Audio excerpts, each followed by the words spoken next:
नमस्कार दोस्तों, स्वागत है आपका डेली करंट अफेयर्स में। दोस्तों, आज की वीडियो है 22 अक्टूबर 2024 के महत्वपूर्ण करंट अफेयर के बारे में। तो चलिए दोस्तों, आज की वीडियो शुरू करते हैं। आज की वीडियो का क्वेश्चन नंबर 1 है, प्रधानमंत्री नरेंद्र मोदी द्वारा क्षेत्रीय संपर्क योजना उड़ान के तहत हाल ही में कौन से 3 हवाई अड्डों का उद्घाटन किया है? तो सही जवाब है option number B, Rewa, Ambikapur और सहारनपुर। तो बी ऑप्शन इसका सही जवाब है। डिटेल जान लेते हैं। तो हाल ही में प्रधानमंत्री नरेंद्र मोदी ने क्षेत्रीय संपर्क योजना, जिसका नाम है उड़ान, उड़े देश का आम नागरिक, इसके तहत विकसित 3 हवाई अड्डों का उद्घाटन किया है। इसमें है मध्य प्रदेश में है रीवा हवाई अड्डा, छत्तीसगढ़ का है अंबिकापुर हवाई अड्डा और उत्तर प्रदेश में है सहारनपुर हवाई अड्डा।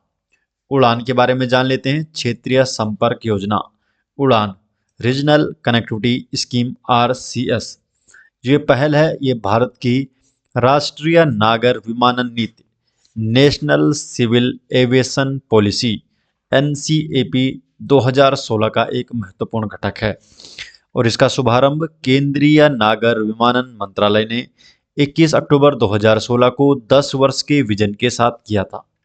उद्देश्य है भारत में बुनियादी ढांचे और हवाई कनेक्टिविटी को बेहतर बनाना। प्रधानमंत्री ने 27 अप्रैल 2017 को उड़ान क्षेत्रीय संपर्क योजना RCS के तहत शिमला को दिल्ली से जोड़ने वाली पहली उड़ान का उद्घाटन किया था। उड़ान, उड़े देश का आम नागरिक। क्वेश्चन नंबर 2, विजया किशोर रहाटकर को किस संगठन का अध्यक्ष नियुक्त किया गया है? तो इन्हें चुना गया है राष्ट्रीय महिला आयोग का अध्यक्ष विजया किशोर रहाटकर को अध्यक्ष चुना गया है राष्ट्रीय महिला आयोग का। तो हाल ही में विजया किशोर रहाटकर को राष्ट्रीय महिला आयोग NCW, national commission for women का नया अध्यक्ष नियुक्त किया है और ये राष्ट्रीय महिला आयोग की 9वीं अध्यक्ष होंगी। इससे पहले वर्ष 2016 से 2021 तक इन्हें महाराष्ट्र राज्य महिला आयोग की महाराष्ट्र राज्य महिला आयोग की अध्यक्ष रह चुकी हैं। राष्ट्रीय महिला आयोग के बारे में जान लेते हैं। तो राष्ट्रीय महिला आयोग की स्थापना हुई थी वर्ष 1992 में। 1992 में संविधिक निकाय के रूप में की गई थी। उद्देश्य क्या है राष्ट्रीय महिला आयोग का? तो महिलाओं के लिए संवैधानिक और विधायी सुरक्षा उपायों की समीक्षा करना, उपचारिक विधियां, उपायों की सिफारिश करना और शिकायतों के निवारण को सरल करना। महिलाओं को प्रभावित करने वाली सभी नीतिगत मामलों पर सरकार को सलाह देना, ये इसके प्रमुख उद्देश्य हैं। क्वेश्चन नंबर 3, मेरा होऊ चोंगबा।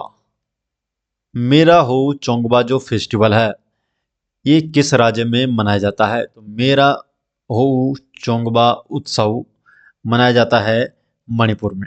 ये ऑप्शन इसका सही जवाब है। तो हाल ही में मणिपुर में मेरा होऊ चोंगबा उत्सव मनाया गया और ये एक वार्षिक उत्सव है। ये पहाड़ियों और घाटियों में रहने वाले स्वदेशी समुदायों के बीच सौहार्दपूर्ण बंधन को मजबूत करने के लिए मनाया जाता है। ये एकमात्र ऐसा त्योहार है जिसमें राज्य में पहाड़ी और घाटी दोनों ही आदिवासी समुदाय एक साथ मिलकर इस त्योहार को मनाते हैं। क्वेश्चन नंबर 4 है, भारतीय सेना किस राज्य में स्वावलंबन शक्ति अभ्यास का आयोजन कर रही है? तो स्वावलंबन शक्ति अभ्यास का आयोजन उत्तर प्रदेश में आयोजित किया जा रहा है। डी ऑप्शन इसका सही जवाब है। क्वेश्चन नंबर 5, जैव विविधता पर कन्वेंशन के लिए पार्टियों के सम्मेलन का 16वां सम्मेलन conference of the party to the convention on biodiversity, जैव विविधता पर, ये कहाँ आयोजित की जा रही है? तो ये आयोजित की जा रही है कोलंबिया में। तो कोलंबिया, ये ऑप्शन कोलंबिया सही जवाब है। डिटेल जान लेते हैं। तो जैव विविधता पर कन्वेंशन के पक्षकारों का 16वां सम्मेलन 21 अक्टूबर से कोलंबिया के कैली में शुरू हुआ है और इस कन्वेंशन के 3 मुख्य लक्ष्य हैं। कौन कौन से हैं? जैव विविधता का संरक्षण, दूसरा है जैव विविधता के घटकों का सतत उपयोग, और तीसरा है आनुवांशिक संसाधनों के उपयोग से होने वाले लाभों का उचित और न्याय संगत साझाकरण। जैव विविधता पर कन्वेंशन के अंतर्गत दो प्रमुख प्रोटोकॉल हैं, एक है कार्टाजेना प्रोटोकॉल और दूसरा है नागोया प्रोटोकॉल। इनके बारे में जान लेते हैं। तो जो कार्टाजेना प्रोटोकॉल है ये जैव सुरक्षा पर एक अंतर्राष्ट्रीय संधि है और इसका उद्देश्य है आधुनिक जैव विविधता से उत्पन्न जीवित संशोधित जीवों के सुरक्षित संचालन, परिवहन और उपयोग को सुनिश्चित करना। इसे वर्ष 2000 में अपनाया गया और वर्ष 2003 में लागू किया गया। जो नागोया प्रोटोकॉल है तो इसे आनुवंशिक संसाधनों तक पहुंच और उनके उपयोग से होने वाले लाभों के उचित एवं न्यायसंगत साझाकरण को सुनिश्चित करने के उद्देश्य से अपनाया गया था और इसे वर्ष 2010 में अपनाया गया और वर्ष 2014 में इसे लागू किया गया था। नेक्स्ट क्वेश्चन है क्वेश्चन नंबर 6।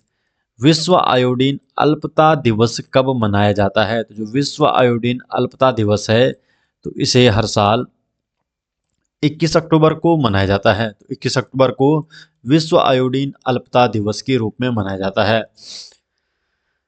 प्रतिवर्ष 21 अक्टूबर को विश्व आयोडीन अल्पता दिवस मनाया जाता है। Iodine thyroid hormone thyroxine T4 और ट्राईआइडोथायरोनिन T3 का एक आवश्यक घटक है। अपर्याप्त आयोडीन के कारण, जो आयोडीन की कमी होती है, इसके कारण थायराइड हार्मोन का उत्पादन कम होता है, जिसके परिणाम स्वरूप आयोडीन अल्पता वाले विकार उत्पन्न होते हैं। आयोडीन की कमी से गर्भवती महिलाओं में भ्रूण में न्यूरो डेवलपमेंट समस्या और विकास मंदता तथा गर्भपात और प्रसव के दौरान शिशु की मृत्यु होने का खतरा रहता है। इसके अलावा शिशुओं और बच्चों में आयोडीन की कमी से न्यूरो डेवलपमेंट विकार जैसे औसत से कम बुद्धि का विकास होता है। इसके अलावा वयस्कों की बात करें तो वयस्कों में हल्की से मध्यम आयोडीन की कमी से घेंगा रोग हो सकता है और साथ ही हाइपोथायराइडिज्म के कारण मानसिक विकार और कार्य उत्पादकता में कमी आती है। दीर्घकालीन आयोडीन की कमी से थायराइड कैंसर का जोखिम बढ़ जाता है। Question number 7। भारतीय चैम्बर ऑफ कॉमर्स का नया अध्यक्ष किसे नियुक्त किया गया है? जो भारतीय चैम्बर ऑफ कॉमर्स है तो इसके नए अध्यक्ष के रूप में अभ्युदय जिंदल को नियुक्त किया गया है। तो डी ऑप्शन इसका सही जवाब है। तो जिंदल स्टेनलेस लिमिटेड के प्रबंध निदेशक अभ्युदय जिंदल को राष्ट्रीय व्यापार संघ Indian chamber of commerce ICC का नया अध्यक्ष नियुक्त किया गया है। तो दोस्तों ये हो गए आज 22 अक्टूबर 2024 के महत्वपूर्ण करंट अफेयर और ये सभी नोट्स आपको मिल जाएंगे हमारे टेलीग्राम चैनल में, जिसका लिंक आपको डिस्क्रिप्शन में दिया गया है। तो आप हमारे टेलीग्राम में जुड़ सकते हैं जहां पर आपको डेली अपडेट किया जाता है। तो मिलते हैं दोस्तों नेक्स्ट वीडियो के साथ, तब तक के लिए आपका बहुत बहुत धन्यवाद।